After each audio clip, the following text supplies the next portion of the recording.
You'll be protected from the abuse of mother-in-laws.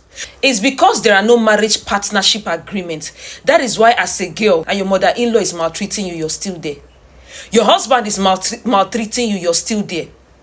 Even your parents are scared to pull you out of the marriage because in the fear that if they pull you out of the marriage, that the man will replace you by marrying another woman. And it's because most times the women are the losing end of it all. That's why they don't leave. And because you are so scared of leaving, because you know that when you leave, you are going to lose. So you end up staying there. But as women, if you know you were easily that disposable, why did you not secure your future interest before entering the marriage? Why didn't you demand for a marriage partnership agreement that is signed? If there was a marriage partnership agreement onset before that marriage, there will be clear boundaries that the both in-laws will not cross. You'll be protected from the abuse of mother-in-laws. You'll be protected from the unpredictability and abuse of men to their wives in marriages. Your husband will not abuse you anyhow. And in case you decide to leave as a woman, you cannot endure the torture and the maltreatment done on you. There will be collateral damages that will be paid to you because as a result of the maltreatment that was incurred on you. As women in the society in Nigeria, we're expected to get married and all that. But the truth is that life itself is risky. And marriage itself is even more riskier. Because what is the guarantee and assurance that where you are entering, the family you are entering, which is your husband's house and his family, that they will treat you better than your father's house? What is the guarantee that you will not lose your life during child's birth? What is the guarantee that when you get there, that the financial burdens of the children will not be placed on you as the woman?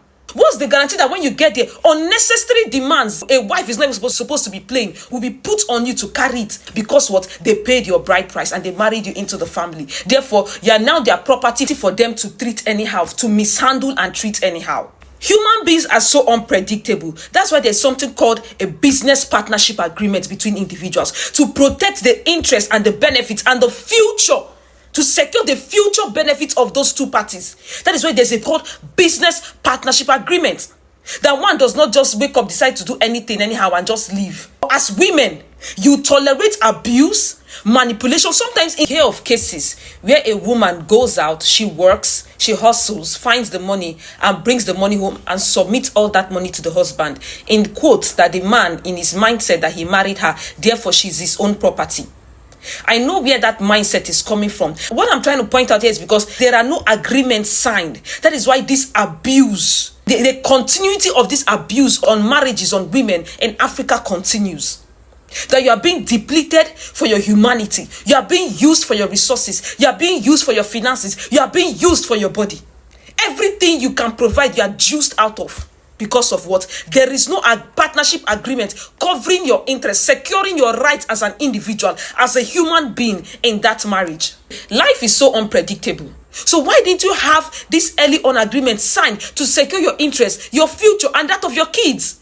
And I'm not talking of a marriage partnership agreement that benefits only the women. That a partnership agreement benefits the both parties here. Tell me, what are your thoughts on this? Should women have a marriage partnership agreement before the marriage, or should they not?